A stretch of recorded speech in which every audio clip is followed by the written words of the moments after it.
পবিত্রতা নিয়ে আমার শুধু সন্দেহ হয় যে আমি হয়তো নাপাক হয়ে গিয়েছি, আর আমার ফরজ গোসল নিয়ে সন্দেহ হয়, এখন আমার করণীয় কি? বিষয়টি এটা একটা ওয়াসওয়াসা। ওয়াসওয়াসা, জি জি। ওয়াসওয়াসা তো মিন শায়াতিন। শায়াতিন, জি। ওয়াসওয়াসা, এই ওয়াসওয়াসা যখন আসে, প্রথমত হচ্ছে সেটা মানে শয়তানের কাছ থেকে পানা চাওয়া, আর দ্বিতীয়ত হচ্ছে ওই ওয়াসওয়াসাটাকে মনে প্রশ্রয় না দেওয়া।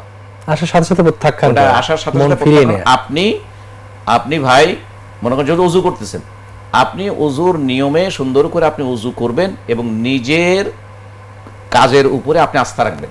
আপনাকে তো মনে করছে তুমি 3 বার আপনাকে ওয়াসওয়াসা দিচ্ছে যে তুমি 3 বার ধো না, আচ্ছা না ধুলাম, 3 বার না ধুলে তো সমস্যা নেই, একবার তো দিছি, 2 বার ধুলেও হবে। হ্যাঁ 2 বার ধুলেও হবে।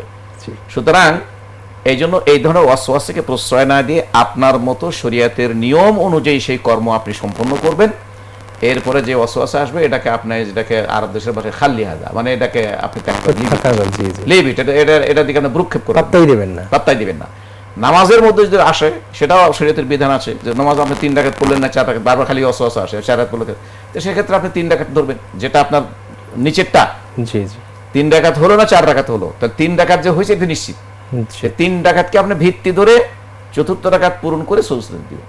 জি জি। সুতরাং আপনার ওয়াসওয়াসার উপর ভিত্তি করে আপনার কোনো টেনশন করার দরকার নাই, এটা নিয়ে মনের মধ্যে কোনো দুর্বলতা আনার দরকার নেই। মনে রাখবেন এই ওয়াসওয়াসাকে পিছনে যদি আপনি লেগে থাকেন, এটা মনের দুর্বলতার থেকে আপনাকে আরো দুর্বল করবে, এখান থেকে আপনাকে কোনো কোনো অসুখের দিকেও নিয়ে যেতে পারে। তখন মানুষ বলে এই জিনের আসর করছে, এই করছে, না এগুলোর সাথে না, এটা আপনার মানসিকতার থেকে হয় অনেক সময়। জি জি। তো সুতরাং এই ওয়াসওয়াসাকে প্রশ্রয় কোনোভাবেই না দেওয়া।